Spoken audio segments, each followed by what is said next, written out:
احلى ايس كريم ممكن تعمليه، نحط عليه صوص شوكولاته الدارك، سعرات قليله، تحفه جدا. معاكي صفاء مجاهد من صفحه طبطبانه. لو اول مره تشوفي القناه بتاعتي دعميني بسبسكرايب، فعلي معاك القناه عشان يوصلك مني كل جديد. شكرا جدا لمتابعتك. نقطع الموز حلقات كله طبعا، وكل بوستين ياخدوا 3 تمرات، نحطه كيس في الفريزر، بيبقى بالشكل ده كده، ونحطه في الفريزر لما زي ما انت شايفه كده. طلعه من الفريزر ودينا نضربه في الكمبيوتر زي ما انت شايفه كده. بصي ناعم خالص اهو. انا بحب نكهه الفانيليا وده اختياري، وطبعا هو النكهه بتاعته هتبقى موز.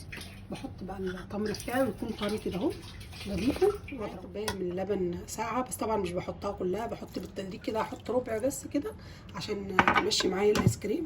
احلى ايس كريم طبيعي سعراته قليله يطلع من ايديكي. طبعا فاكهه كلها طبيعيه. معاكي صفاء مجاهد من صفحه طبطبانه. اول مره تشوفي القناه بتاعتي ادعميني بسبسكرايب، فعلي معايا القناه عشان يوصلك منه كل جديد.